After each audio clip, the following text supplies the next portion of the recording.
അപ്പോൾ 22ാമത്തെ ക്ലാസ്. അപ്പോൾ നമ്മൾ കഴിഞ്ഞ ക്ലാസ്സിൽ നമ്മൾ കുറച്ച് കാര്യങ്ങളൊക്കെ പറഞ്ഞു. ഇതൊക്കെ ഓരോന്ന് ആദ്യത്തെ ഭാഗം നമ്മളെ ഇതിലേക്ക് അടുപ്പിക്കുന്ന കാര്യങ്ങളാണ്. പക്ഷെ നമ്മൾ ഇതൊക്കെ പഠിച്ചു, അതായത് ഇതൊക്കെ നമുക്ക് മനസ്സിലാക്കാൻ ബുദ്ധിമുട്ടുള്ള കാര്യങ്ങളൊന്നുമല്ല. അപ്പോൾ ഇതിൽ ആദ്യത്തെ പേജിലുള്ള കണക്ക് 42ാമത്തെ പേജ്. 42ാമത്തെ പേജിൽ പറയുന്ന കണക്കുകൾ. അപ്പോൾ ഞാൻ ഒരു ഓർഡറിലാണ് നമ്മുടെ ടീച്ചിങ് പോയിൻറ്റ്സുകൾ പറഞ്ഞത്. പക്ഷേ ഇതിനകത്തുള്ളൊരു വ്യത്യാസം, ആദ്യം ഇവിടെ പറയുന്നത് ഞാൻ ഈ ഓർഡറിൽ പറഞ്ഞതിൻ്റെ കാരണം ഇതിൽ നിന്ന് ഇത് വരുന്നു, ഇതിൽ നിന്ന് അങ്ങനെ വന്നുള്ളത് കൊണ്ടാണ് ഇങ്ങനെ പറഞ്ഞത്. പക്ഷെ ഇതിവിടെ ആദ്യം പഠിപ്പിക്കുന്ന കാര്യം ഇതാണ്, 5ാമത്തെ കാര്യമാണ്. അതായത് സെമി സർക്കിൾ, അതായത് അർദ്ധവൃത്തത്തിൽ ഉണ്ടാക്കുന്ന ആ കോണ് 90 ഡിഗ്രി ആണെന്ന്. അതാണ് നമ്മുടെ ഇവിടുത്തെ പേജിലെ കണക്കുകൾ കണ്ടറിയാം. ഈ കണക്ക് വേണ്ട, ഇത് 90 ഡിഗ്രി ആയിട്ടുള്ള ആംഗിളാണ്. അപ്പോൾ ഇത് ഡയാമീറ്റർ ആയിട്ട് സർക്കിൾ വരച്ചാൽ അത് ഈ പോയിന്റിൽ കൂടെ കടന്നു പോകും. അതാണ് ഇവിടെ പറഞ്ഞു വരുന്ന കണ. ഇനി കണ്ട, ഈ ചിത്രത്തിൽ സെമി സർക്കിളിൽ വന്നാൽ അർദ്ധവൃത്തത്തിൽ വരയ്ക്കുന്നതൊക്കെ 90 ഡിഗ്രിയാണ്. അടിയിലും മുകളിലും വരയ്ക്കുന്നതൊക്കെ 90 ഡിഗ്രിയാണ്. അകത്തേക്ക് വരയ്ക്കുന്നത് 90 ഡിഗ്രിയേക്കാളും കൂടുതലായിരിക്കും. ഇവിടെ ഇത് 90 ഡിഗ്രി, ഇത് 90 ഡിഗ്രിയേക്കാൾ കൂടുതൽ.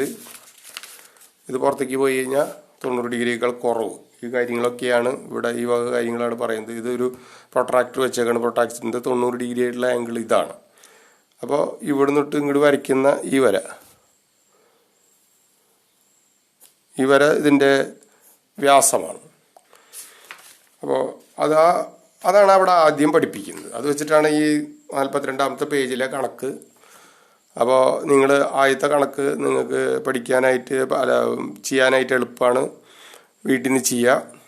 അതായത് ഈ നീല വര ഡയാമീറ്റർ ആയിട്ടൊരു വൃത്തം വരയ്ക്കുകയാണെങ്കിൽ ഈ പോയിൻ്റ് എവിടെയായിരിക്കും, ഈ പോയിൻ്റ് എവിടെയായിരിക്കും, വൃത്തത്തിൻ്റെ എവിടെയായിരിക്കും, ഈ പോയിൻ്റ് എവിടെയായിരിക്കും, അതായത് വൃത്തത്തിൻ്റെ അകത്താണോ പുറത്താണോ വൃത്തത്തിലാണോ, on the circle, outside circle, inside circle, അത്രയും കാര്യങ്ങൾ പറഞ്ഞാൽ മതി. അത് നിങ്ങൾ വീട്ടിൽ ചെയ്യുക. ചിത്രം വരച്ച് ഈ അളവിലെടുത്ത് ചിത്രം വരച്ചിട്ടുള്ള പരിപാടിയൊന്നുമല്ല, അത് പഠിച്ച പോയിന്റ് വെച്ചിട്ട് എഴുതണം. പിന്നെ ഇതിൽ ഈ പറഞ്ഞ പോലെ അടുത്ത കണക്കിലും ഇതന്നെ ആശയം. അതായത് ഇങ്ങനൊരു കോർഡിലേറ്റർ തന്നിട്ടുണ്ട്, ഇതിൻ്റെ ആംഗിൾ ഇവിടെ തന്നിട്ടുണ്ട്, ഇവിടെ 55 തന്നിട്ടുണ്ട്. അപ്പോൾ ഇവിടെ എന്തായിരിക്കും, ഇതിന് നമുക്ക് ബാക്കിയുള്ള എത്രയാണ് എന്ന് നമുക്ക് കണ്ടുപിടിക്കാവുന്ന കാര്യമുള്ളൂ. നമുക്കത് കോർഡിലേറ്ററിൻ്റെ ഇതും അറിയാമെങ്കിൽ ഇതെത്രയാണ് എന്നുള്ളത് നമുക്കൊരു കോർഡിലേറ്ററിൻ്റെ 4 കോണുകളും കൂടി കൂട്ടി കഴിഞ്ഞാൽ അത് 360 അറിയാം. അത് വെച്ചിട്ട് നമ്മൾ ഇത് കാൽക്കുലേറ്റ് ചെയ്തെടുക്കാം. ഇതും കൂടി കൂട്ടിയിട്ട് 360 കുറച്ച് വരുമ്പോൾ നമുക്കിത് 90 കിട്ടും. ഈ 90, അപ്പോൾ ഇത് ആദ്യം കണ്ടുപിടിക്കണം. അപ്പോൾ അത് എഴുതണം. ആംഗിൾ ഇപ്പോൾ പടം വരച്ച് ഒരു റഫായിട്ട് വരച്ച് ABCD എന്ന് എഴുതി ആംഗിൾ D = 90 എന്ന് കാൽക്കുലേറ്റ് ചെയ്ത് എഴുതണം. എന്നിട്ട് ഇവിടെ പറയുന്നത് ഇങ്ങനൊരു വര, അതായത് ഈ മൂലോട് മൂല ഒരു ഡയഗണൽ വരച്ച് കഴിഞ്ഞിട്ട് ഇത് ഡയമീറ്റർ ആയിട്ടൊരു വൃത്തം വരച്ചാൽ ഈ പോയിന്റ് ആ വൃത്തത്തിൻ്റെ എവിടെയായിരിക്കും, ഈ പോയിന്റ് B എന്ന് പറയുന്ന പോയിന്റ് വൃത്തത്തിൻ്റെ എവിടെയായിരിക്കും, അത് എഴുതണം. അതുപോലെ ഇങ്ങനൊരു വര വരച്ചിട്ട് ഡയമീറ്റർ ആയിട്ടൊരു വൃത്തം വരച്ചാൽ, അതായത് ഈ ഡയഗണൽ വൃത്തം വരച്ചാൽ ഈ പോയിന്റ് A എന്ന് പറയുന്ന ഈ പോയിന്റ് എവിടെയായിരിക്കും, ഈ C എന്ന് പറയുന്ന ഈ പോയിന്റ് എവിടെയായിരിക്കും, അതാണ് നിങ്ങൾ കണ്ടുപിടിച്ച് എഴുതുക. അപ്പോൾ അത് നമ്മൾ ഈ പഠിച്ച ആശയത്തിലുണ്ട്. പുറത്തേക്ക് വന്നാൽ ഒക്കെ ഞാൻ കഴിഞ്ഞ ക്ലാസ്സിൽ പറഞ്ഞു. അപ്പോൾ അതിൽ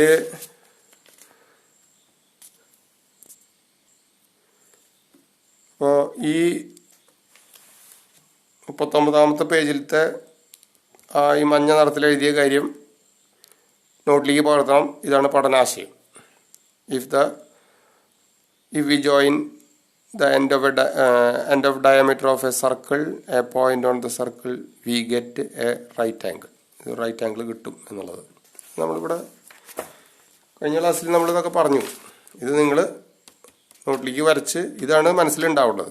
ഇത് 90 ഡിഗ്രി ആയിരിക്കും, ഇത് 90 ആയിരിക്കും, പുറത്തേക്ക് കടന്ന് 90-നേക്കാളും കുറവായിരിക്കും, അകത്തേക്ക് കയറി കഴിഞ്ഞാൽ 90-നേക്കാളും കൂടുതലായിരിക്കും. അത് നിങ്ങൾ നോട്ടിലേക്ക് ഈ പടം വരച്ച് ഞാൻ ഈ എഴുതിയേക്കണ പോലെ ചെയ്യുക. അപ്പോൾ ആദ്യം ഇത്, രണ്ടാമത് ഇതായിരിക്കും. അപ്പോൾ 90-നേക്കാൾ കൂടുതൽ, അല്ല ഇത് കുറവ്, 90-നേക്കാൾ കൂടുതൽ അകത്ത ആംഗിൾ. എന്നിട്ട് ഈ കണക്കുകൾ ചെയ്യുക. ഒന്നാമത്തെ കണക്ക് ചെയ്യണം. രണ്ടാമത്തെ കണക്ക് ഇതുപോലെ എവിടെയായിരിക്കും ഈ പോയിന്റ് ഇങ്ങനൊരു ഡയാമീറ്റർ വരച്ചിട്ട്, അല്ല ഇതൊരു ഡയഗണൽ വരച്ച് ഇത് ഡയാമീറ്ററായിട്ട് സർക്കിൾ വരച്ചാൽ ഈ എ എന്ന് പറയുന്ന പോയിന്റ് വൃത്തത്തിനകത്തായിരിക്കുമോ വൃത്തത്തിനുള്ളിലായിരിക്കുമോ പുറത്തായിരിക്കുമോ. അതുപോലെ സി എന്ന പോയിന്റ് എവിടെയായിരിക്കും ഇത് പറയണം. ഇനി ഇവിടുത്തെ കണക്ക് എന്ന് പറയുന്നത്,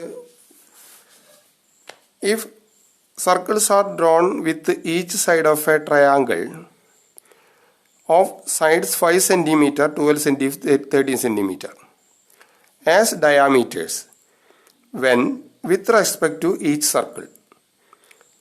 ഇവിടെ പറയുന്നത് എന്താണ്?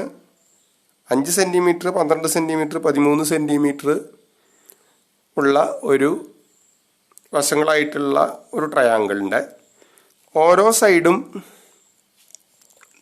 ഡയാമീറ്റർ ആക്കിയിട്ട് വൃത്തം വരയ്ക്കണം. അപ്പോൾ 3 വൃത്തം വരയ്ക്കും. ഓരോ സൈഡും ഡയാമീറ്റർ ആക്കി വെച്ച് 3 വൃത്തം വരയ്ക്കും. Where would be the third vertex എന്നാണ് ചോദിക്കുന്നത്. അപ്പോൾ ഇതിലേതാ തേർഡ് വെർട്ടെക്സ് എന്ന് ചോദിച്ചാൽ എന്താ പറയുക? അപ്പോൾ തേർഡ് വെർട്ടെക്സ് എന്ന് വെച്ചിട്ടുണ്ടെങ്കിൽ നമുക്കിവിടെ പറഞ്ഞിട്ടില്ല. പക്ഷെ എന്നിരുന്നാലും അതിനൊരു കണക്കിൻ്റെ ഒരു പ്രത്യേകത വെച്ച് നമ്മൾ നോക്കുകയാണെങ്കിൽ, ഈ ട്രയാങ്കിളിൻ്റെ പ്രത്യേകത, അതായത് 12 സെൻറ്റിമീറ്റർ, 13 സെൻറ്റിമീറ്റർ, 5 സെൻറ്റിമീറ്റർ. ഇതിപ്പോൾ മൂന്നാമത്തെ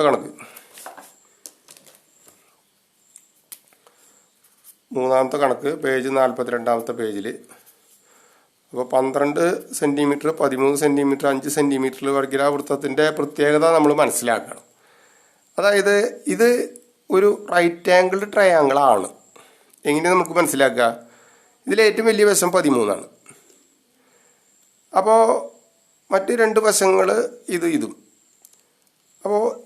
അപ്പോൾ ഒരു റൈറ്റ് ആംഗിൾ ട്രയാങ്കിൾ ആണെന്നുവെച്ചിട്ടുണ്ടെങ്കിൽ ഇതിൻ്റെ 90 ഡിഗ്രിയുടെ എതിരെയുള്ള ഹൈപ്പോട്ടന്യൂസാണ് നമുക്ക് വലിയ വശമായിരിക്കും.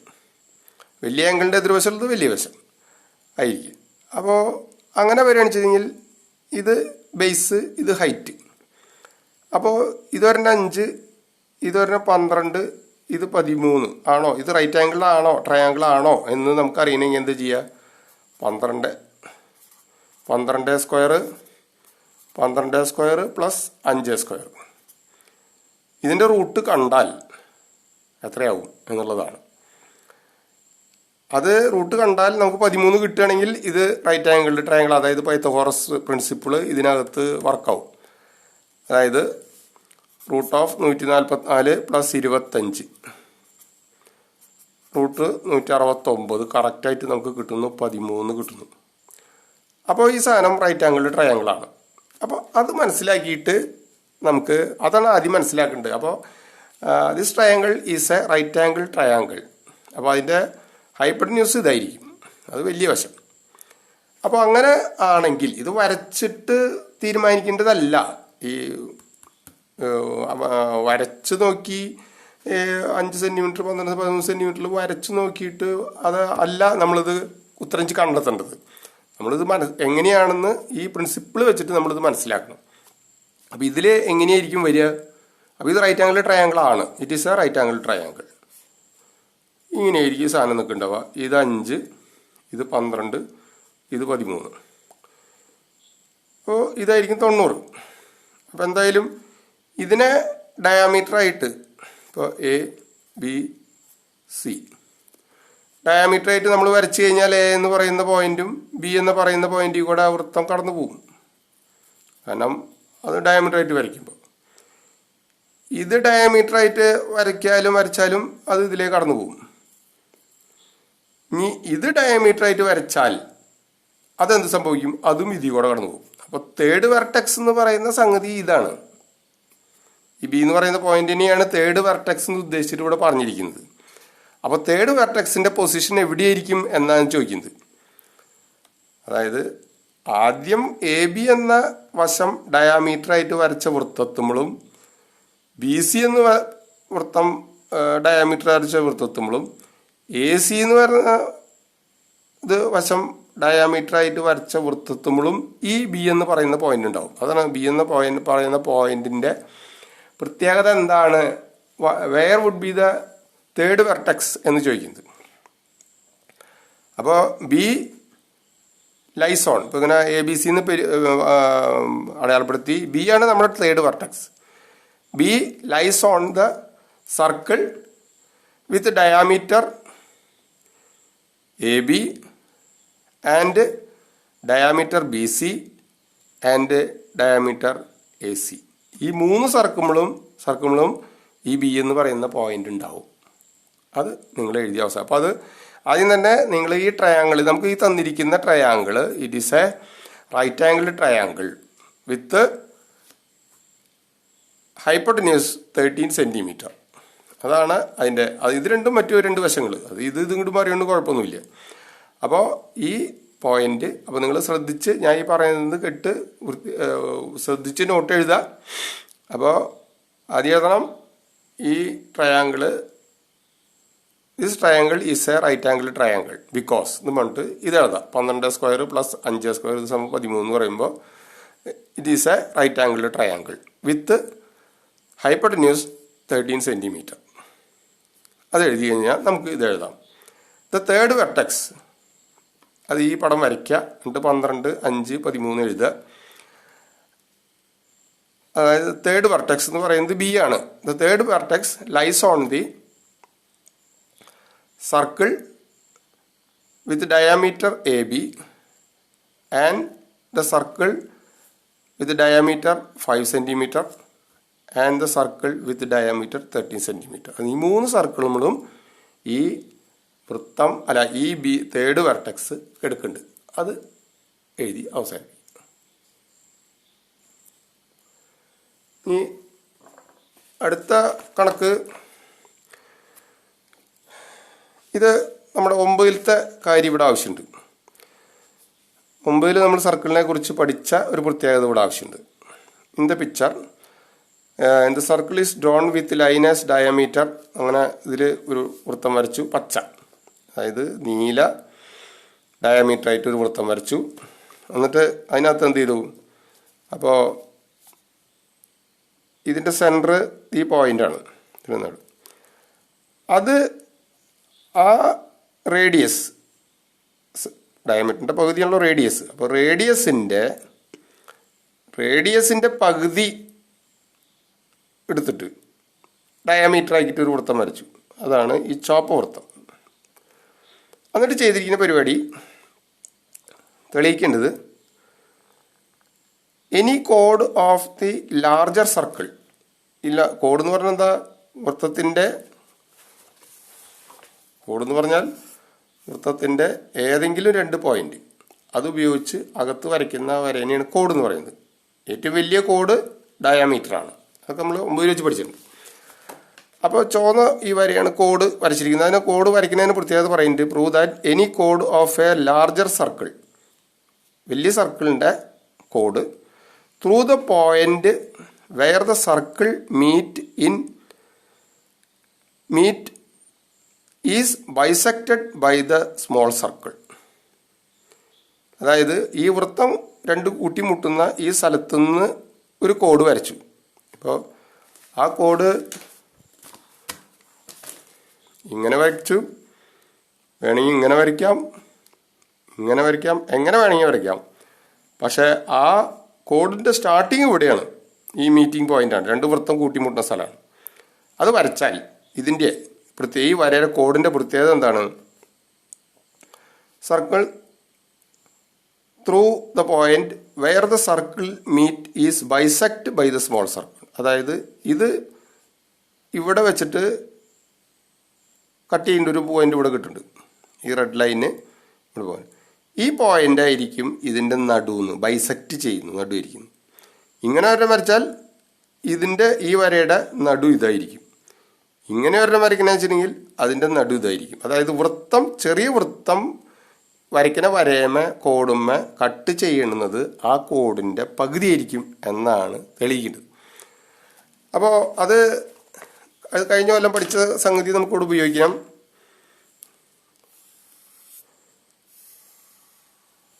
വരച്ചു.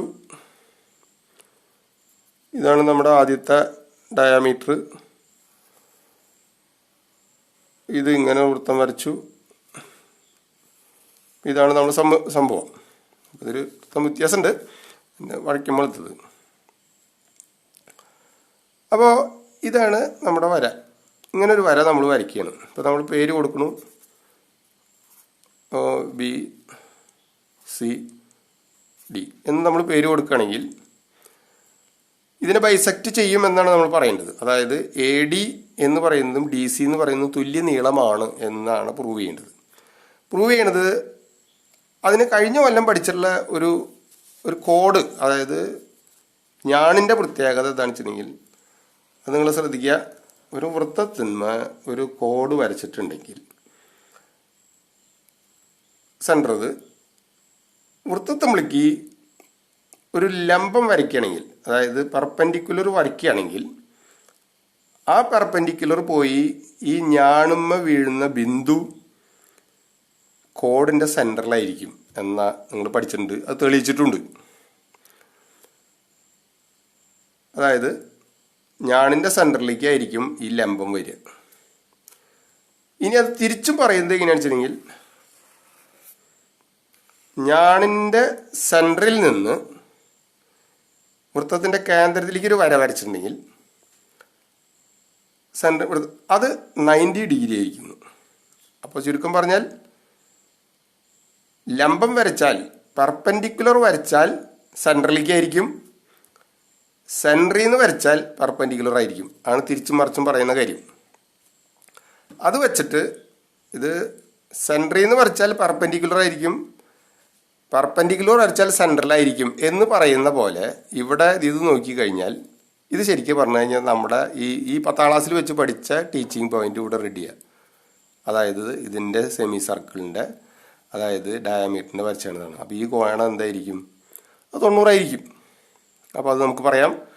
അത് കഴിഞ്ഞിട്ട് പറയാം ഇത്. അപ്പോൾ അതെന്തായിരിക്കും? ഈ കോഡിൻ്റെ സെൻറ്ററിലേക്ക് ആയിരിക്കും. ആയതുകൊണ്ട് AD = DC ഇത് പറയാം. അപ്പോൾ നിങ്ങൾ എഴുതേണ്ടത് ഈ ചിത്രം ഒന്ന് റഫായിട്ട് വരയ്ക്കുക. അപ്പോൾ എന്നിട്ട് എഴുതുക ജോയിൻ ABCD അടയാളപ്പെടുത്തുക OD ജോയിൻ ചെയ്യുക. എന്നിട്ട് എഴുതുക ആംഗിൾ ADO = 90 ഡിഗ്രി ആയിരിക്കും. അപ്പോൾ അതിന് കാരണം നമ്മൾ ഇത്തവണ പഠിച്ചു. അപ്പോൾ angle at the semi circle ഇവിടെ എഴുതുക. സെമി സർക്കിളിലെ ആംഗിള് 90 ഡിഗ്രിയാണ് എന്ന് നമ്മളിവിടെ പഠിച്ച കാര്യമാണ്. അത് angle in the semi circle is right. ഇത് എഴുതി വയ്ക്കുക. ഇതാണ് അതിന് കാരണം. Angle in the semi circle is right. അത് ഇവിടെ എഴുതി വയ്ക്കുക. അത് കഴിഞ്ഞിട്ട് എന്നിട്ട് എഴുതി കൊടുക്കുക ദെയർഫോർ. അതിനും കാരണം എഴുതിയാൽ മതി. Therefore AD = DC. അതിനും നമുക്ക് കാരണം എഴുതണം. അത് കഴിഞ്ഞ കൊല്ലത്തെ കാരണമാണ് എഴുതാനുള്ളത്. കഴിഞ്ഞ കൊല്ലം എന്താണ് കാരണം? Perpendicular to A code from the centre bisect the code. അതായത് സെൻറ്ററിൽ നിന്ന് കോടുമുളിക്ക് വരയ്ക്കുന്ന പെർപെൻഡിക്കുലർ കോഡിനെ ബൈസെക്ട് ചെയ്യും. അതായത് 2 തുല്യ കഷ്ണങ്ങളാക്കി മാറ്റും. അതായത് perpendicular from the centre to A code bisect the code. അത് ഇവിടെ എഴുതുക. അപ്പോൾ നമുക്ക് AD = DC. ഇനിയിപ്പോൾ ഇതിലെ ഒരെണ്ണം വരച്ചു വിചാരിക്കുക, ഇത് തന്നെയായിരിക്കും ഇവിടുത്തെ കഥ. ഇത് 90 ആയിരിക്കും. അപ്പോൾ ഇതാണ് നമുക്ക് ഇതിലെഴുതി അവസാനിപ്പിക്കും. അപ്പോൾ ഇത്രയും കാര്യങ്ങൾ ആളെ ചെയ്യുക. നോട്ടുകളൊക്കെ എനിക്ക് അയക്കുക എഴുതിയത്. ഇപ്പോൾ ഇവിടെ വരെയുള്ള കാര്യങ്ങൾ കഴിഞ്ഞിട്ടുണ്ട്. ഇനി അടുത്ത ഇതിൽ ഇത് നിങ്ങൾക്ക് ചെയ്യാവുന്നതാണ്. അപ്പോൾ വായിച്ചു നോക്കുക. അപ്പോൾ നമുക്കിനി അടുത്ത ക്ലാസ് ചെയ്യാം.